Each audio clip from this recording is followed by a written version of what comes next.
Anne Spencer. This week's blog is all about how you can change how you start your day to get more energy and a better day as a result. So I thought about this as I was walking into work this morning. This has been recorded on Bank Holiday Monday, so I hope you had a good day and a great Bank Holiday weekend. I was walking in through two of my local parks. Actually, I'm fortunate enough that my commute can take in two parks, and I thought how much this energizes me, how much this means that the day I'm going to have ahead of me is so much better because of the energy that I'm getting from the commute. Now, I know for many of you, your commute would be a bit like my old commute, which was hell.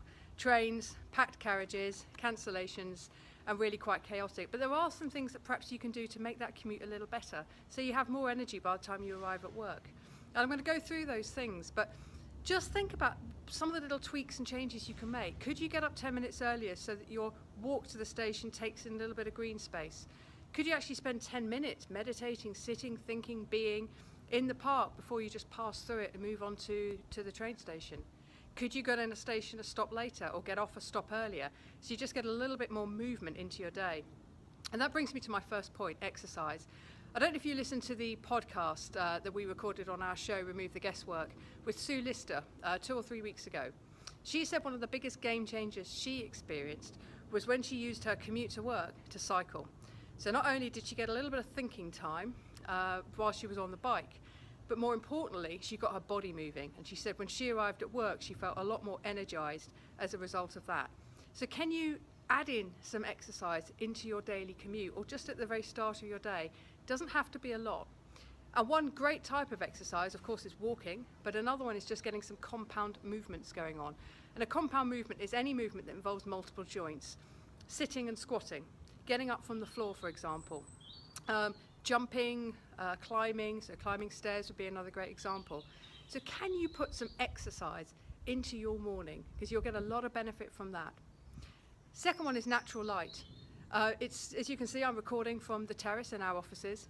Natural light is so important. So one of the best hits of energy, or the most instant that I get, is as soon as I wake up, I lift the blinds, or in your case, draw the curtains if that's what you have, and get that lovely natural light hitting the retina, hitting the skin. You'll feel an instant shot. If you actually be present for that moment, you'll feel an instant shot of energy.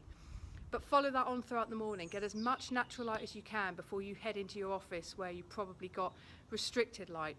Some of you might even work in basements. I mean, it's a sad thing to see, but I know a lot of people work with very minimal and actually quite harsh lighting. So get light while you can, get the natural light while you can.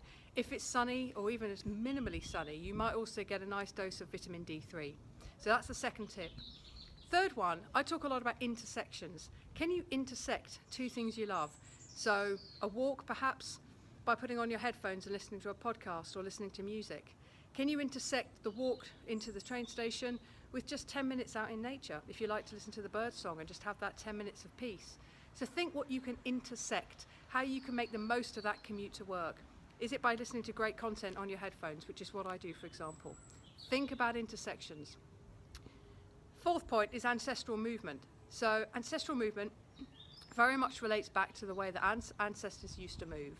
So the sunlight would flood the cave, they would wake up, circadian rhythms nicely kicked off with serotonin and cortisol and lots of natural light.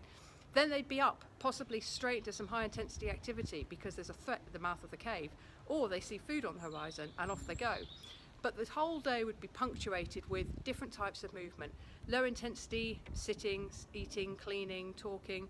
Moderate intensity, foraging, hunting, would be high intensity, of course, defending themselves against attack, very high intensity, but they get that lovely blend.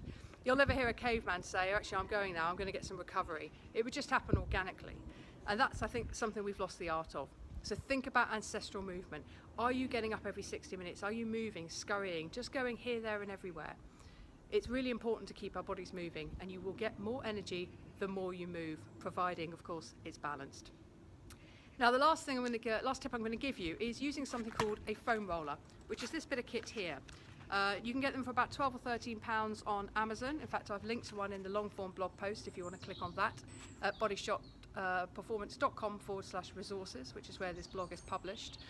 About £12 or £13. Basically, you use this to with your body weight. So you lie on this and you roll out the major muscle groups. Gets rid of knots and tingles in the muscles. You also get a lovely kick of endorphins when you use this. Can be sore if your muscles are tight, but I really recommend this. Gives you lots of energy. It's also a little bit like having a massage, and after a while it does get pleasurable. So that's it for this week. You can read the long form version of the blog on our resources page of our website.